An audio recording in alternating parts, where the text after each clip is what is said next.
Hi welcome to Jyothi IT solutions. ఈ వీడియోలో మనం ఐడెంటిటీ ఆపరేటర్స్ గురించి తెలుసుకోబోతున్నాము. పైథాన్లో వచ్చేసి మనకు అర్థమెటిక్ ఆపరేటర్స్ అలాగే రిలేషనల్ ఆపరేటర్స్ని ప్రీవియస్ వీడియోస్లో చూసాము. ఈ వీడియోలో ఐడెంటిటీ ఆపరేటర్స్ గురించి తెలుసుకుందాం. ఐడెంటిటీ ఆపరేటర్ అంటే మనకు ఉండేటటువంటి స్టోరేజ్లో మన డేటా సేవ్ అయ్యేటప్పుడు అది సేమ్ వాల్యూస్ ఏదైనా ఉన్నట్లయితే మన మెమరీ లొకేషన్లో ఒక అడ్రస్ క్రియేట్ అవుతుంది. ఆ అడ్రస్ వచ్చేసి మనకు ఆబ్జెక్ట్స్ ఏవైతే వేరియబుల్స్ ఉంటాయో వేరియబుల్స్ని పైథాన్లో ఆబ్జెక్ట్స్ అని చెప్పాలని చెప్పి ఉన్నాను. ఈ ఆబ్జెక్ట్స్కి అంటే డిఫరెంట్ ఆబ్జెక్ట్స్కి సేమ్ వాల్యూ కానీ ఉన్నట్లయితే మెమరీ లొకేషన్లో సేమ్ ఐడి అనేది క్రియేట్ అవుతుంది.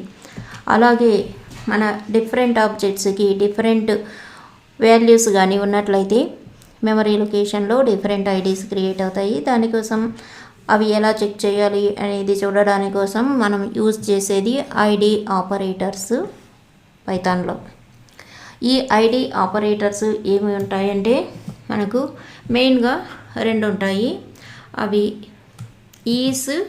ఈజ్ నాట్ అనేటటువంటి రెండు ఆపరేటర్స్ ఇక్కడ మనం యూజ్ చేస్తాము ఐడి ఆపరేటర్స్లో.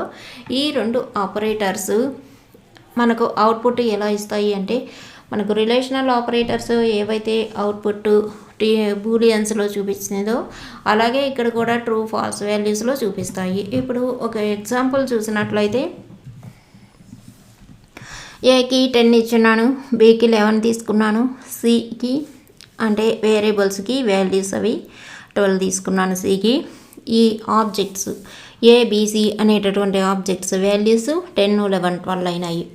వీటికి అంటే ఇప్పుడు ఏదైనా 2 ఆబ్జెక్ట్స్కి సేమ్ వాల్యూ ఉన్నట్లయితే అప్పుడు మనకు మెమరీ లొకేషన్లో సేమ్ లొకేషన్లోనే ఈ డేటా అనేది స్టోర్ అవుతుంది. ఇప్పుడు వచ్చేసి మెమరీ లొకేషన్లో ఆల్రెడీ మెమరీ అడ్రసెస్ ఎలా ఉంటాయి అంటే ఒక పెద్ద నెంబర్లో ఉంటుంది. ఆ నెంబరులో మనం చివరి 3-4 నెంబర్స్ని చెక్ చేసుకోవచ్చు ఐడి ఎలా చేంజ్ అవుతున్నది అనే దానికి. ఇప్పుడు ఒకవేళ దీనికి ఒక 345 వచ్చేసి ఏ అనే వేరియబుల్కి, అలాగే 350 అనేటటువంటిది బి ఆబ్జెక్ట్కి, నెక్స్ట్ సికి వచ్చేసి ఇంకొక టైపు, ఎందుకంటే 12 ఉంది కాబట్టి 260 వేసుకుంటాను. ఇవి మనం మెమరీ అడ్రస్లు అనుకుందాము ఎగ్జాంపుల్ కోసం. అలాగే ఇవి వాల్యూస్ ఆబ్జెక్ట్స్. ఈ ఆబ్జెక్ట్స్ ఇక్కడ 2 ఆబ్జెక్ట్స్ ఒకే వాల్యూని కలిగి ఉన్నట్లయితే మనకు ఐడి అనేది 345ని చూపిస్తుంది. అలాగే 3 ఆబ్జెక్ట్స్ ఎన్ని ఆబ్జెక్ట్స్ అయినా సేమ్ వాల్యూ ఉన్నట్లయితే మెమరీ లొకేషన్ ఒకటే చూపిస్తుంది. ఇక్కడ డిఫరెంట్ వాల్యూస్ కానీ ఉన్నట్లయితే మనం చెక్ చేసుకోవడానికి ఐడి ఆపరేటర్ని యూజ్ చేస్తాము. ఈజ్ బి అంటే మీరు ఇక్కడ చూసినట్లయితే ఈ ఎగ్జాంపుల్లో ఈజ్ బి అన్నప్పుడు ఏ వాల్యూ 10 ఉంది, బి వాల్యూ 11 ఉంది. ఈ ఈజ్ బి అన్నప్పుడు మనకు ఫాల్స్ చూపిస్తుంది, ఎందుకంటే ఏ వాల్యూ బి వాల్యూ రెండు డిఫరెంట్ మెమరీ లొకేషన్లో ఉన్నాయి కాబట్టి. అలాగే ఈ ఎగ్జాంపుల్లో చూసినట్లయితే ఏ వాల్యూ బి వాల్యూ రెండు కూడా 10 ఉంది, దాని మెమరీ లొకేషన్ 2345 ఉంది కాబట్టి ఇది ట్రూ వాల్యూగా చూపిస్తుంది. అవి ప్రాక్టికల్గా ఇప్పుడు చేసి చూద్దాము. పైథాన్లోకి లాగిన్ అయిన తర్వాత మనం వేరియబుల్స్ని క్రియేట్ చేసుకుందాం. ఫస్ట్ ఏ ఈజ్ ఒక 15 అనుకుందాం వాల్యూ, ఏ వాల్యూ. అలాగే బి ఈక్వల్ టు 10 అనుకుందాము. అలాగే నెక్స్ట్ సి వాల్యూ వచ్చేసి మళ్ళీ సేమ్ 15 ఇస్తాను. ఇలా అంటే ఏ సి వాల్యూస్ సేమ్ ఉన్నాయి. మనం వీటిని ఎలా చూస్తామంటే ఏ ఈజ్ బి అని ఇచ్చినప్పుడు A value B value different ఉంది కాబట్టి ఫాల్స్ చూపిస్తుంది. ఏ ఈజ్ సి అన్నప్పుడు A value B value same ఉంది కాబట్టి A value C value same ఉంది కాబట్టి ట్రూ చూపిస్తుంది. A value B value C value మనకు ఎలా చెక్ చేసుకోవచ్చు. ఐడి చూసినట్లయితే ఐడి ఫంక్షన్ ఆల్రెడీ చెప్పున్నాను. ఐడి ఏ మనం వేరియబుల్ని ఇవ్వాలి ఆ బ్రాకెట్లో, అప్పుడు మనకు ఐడి మెమరీలో ఉండే లొకేషన్ ఐడి ఇది. ఇవన్నీ కూడా మనం ఏమి క్రియేట్ చేయము, ఇది సిస్టమ్ మెకానిజం అంటాము. ఇవి సిస్టమ్ చేసేటటువంటిది. ఇక్కడ నాకు వచ్చిన వాల్యూని మీరు సేమ్ వాల్యూస్ ఇచ్చి సేమ్ వర్క్ చేసినట్లయితే మీకు సేమ్ వాల్యూ అనేది రాదు. ఎందుకంటే నా మెమరీని బట్టి నా సిస్టంలో ఉండేటటువంటి స్టోరేజీ, దాంట్లో ఉండేటటువంటి క్రియేట్ చేసేటటువంటి ఐడీస్ని బట్టి నాకు ఇక్కడ ఈ నెంబర్ అనేది క్రియేట్ అవుతుంది. మీ సిస్టంలో డిఫరెంట్గా ఉంటుంది, డోంట్ వరీ దాని గురించి.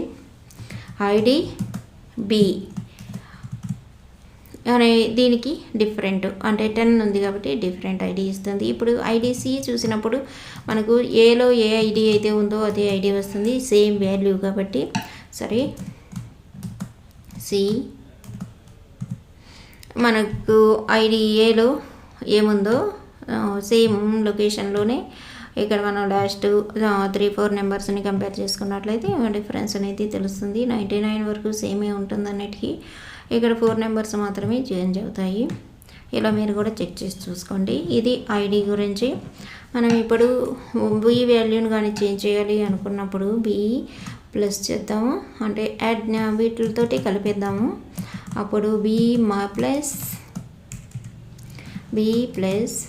5 యాడ్ చేస్తే మనకు ఏ వాల్యూతో ఈక్వల్ అవుతుంది బి వాల్యూ.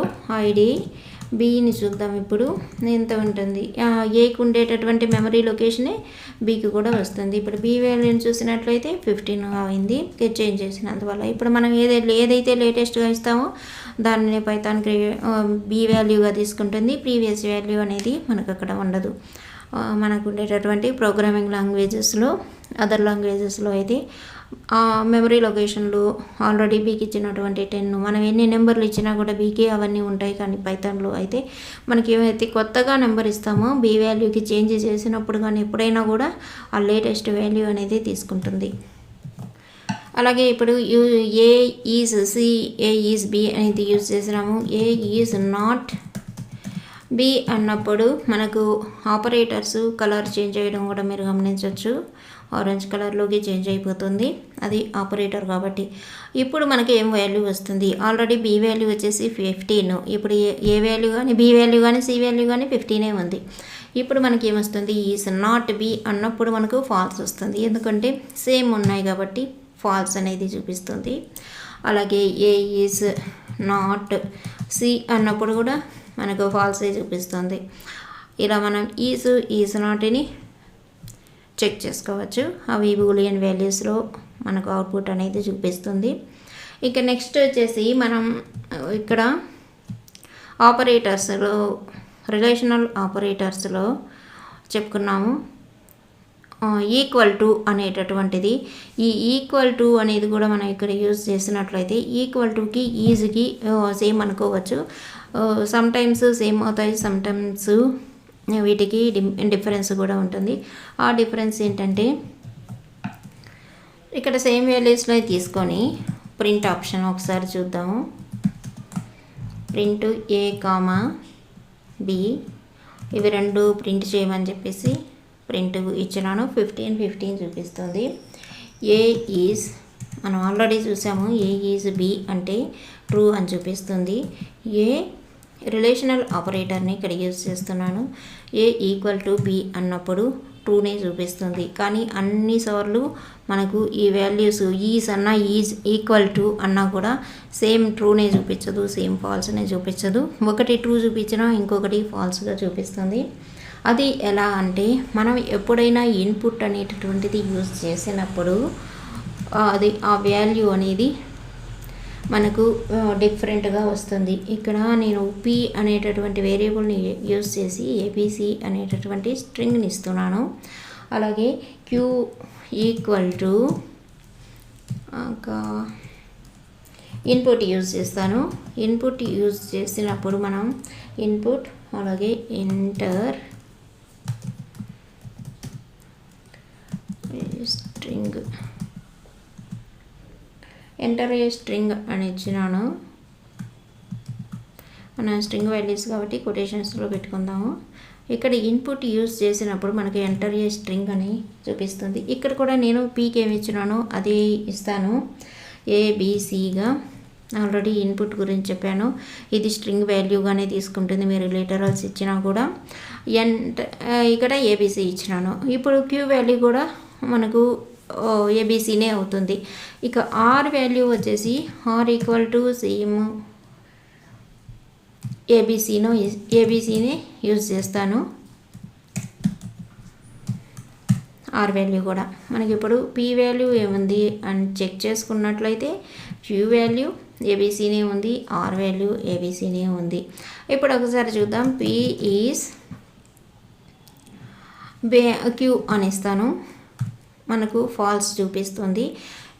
అలాగే ఎందుకంటే ఇన్పుట్ అనేటటువంటి ఫంక్షన్ని ఇక్కడ యూజ్ చేయడం వల్ల ఇది మెమరీ లొకేషన్లో వచ్చేసి డిఫరెంట్గా తీసుకుంటుంది, దాని వలన మనకు ఫాల్స్ అనేది చూపిస్తుంది. అలాగే పీ ఈజ్ ఆర్ అని ఇచ్చినప్పుడు మనకు ట్రూ వస్తుంది. అలాగే మనం ఇప్పుడు ఈక్వాలిటీ రిలేషనల్ ఆపరేటర్ని యూజ్ చేస్తాము. పీ ఈక్వల్ టు క్యూ అని ఇస్తాను. ఇప్పుడు మనకి ఏం చూపిస్తుంది? పీ ఈక్వల్ టు క్యూ అన్నప్పుడు మనం పీ ఈజ్ క్యూ అన్నప్పుడు ఫాల్స్ వాల్యూ చూపించింది. అదే మనం ఇక్కడ కానీ పీ ఈక్వల్ టు క్యూ అన్నప్పుడు అంటే మనకి ఇక్కడ క్యూ వాల్యూస్ అన్నీ కూడా ఏబీసీలో ఉన్నాయి, పీక్యూ ఆర్ 3 వాల్యూస్ కూడా. ఇప్పుడు ఇదే ఈ రిలేషనల్ ఆపరేటర్లో అయితే మనకు ట్రూ వాల్యూ చూపిస్తుంది, ఇలా ట్రూ చూపిస్తుంది. అందుకని ఇవి ఆల్వేస్ పీ ఈజ్ క్యూ అనేది కానీ పీ ఈక్వల్ టు క్యూ అనేది కానీ సేమ్ కాదు. సమ్టైమ్స్ ఇలా ఇన్పుట్ యూజ్ చేసినప్పుడు కానీ, అలాగే కాంప్లెక్స్ నెంబర్స్ ఏవైతే మనకు కాంప్లెక్స్ నెంబర్స్ ఆల్రెడీ చెప్పుకున్నాను. ఒక వేరియబుల్ ఈక్వల్ టు ఒక నెంబరు లేకపోతే ఒక ఏ అనుకోండి నెంబర్నైనా వాల్యూ అనేది 4 + 5 జే ఇచ్చినట్లయితే ఇలాంటివి కాంప్లెక్స్ లిటరల్స్గా మనం చెప్పుకున్నాము. ఇలాంటివి యూజ్ చేసినప్పుడు ఇన్పుట్లో ఫ్లోటింగ్ ఇంటీజర్స్ ఇలాంటివి యూజ్ చేసినప్పుడు ఇలాంటివి ఇచ్చినప్పుడంతా కూడా మనకు ఐడెంటిటీ ఆపరేటర్స్ అలాగే రిలేషనల్ ఆపరేటర్స్ ఈక్వల్ కావు. ఇవన్నీ అక్కడ ఏది ట్రూ చూపిస్తే మనకు రిలేషనల్ ఆపరేటర్ ట్రూ చూపించినప్పుడు ఐడి ఆపరేటర్లో ఫాల్స్ చూపిస్తుంది.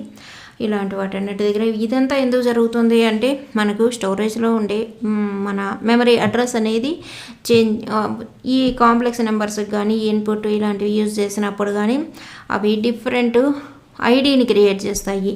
అదే మనం ప్లెయిన్ వేరియబుల్స్ని క్రియేట్ చేసినప్పుడు డిఫరెంట్ ఐడిని క్రియేట్ చేస్తాయి. ఇది మనకు ఐడి ఆపరేటర్స్లో ఉండేటటువంటిది. పైథాన్లో ఐడి ఆపరేటర్స్ ఈజీగానే ఉంటుంది, 2 ఉంటాయి కాబట్టి ఈజ్ నాట్.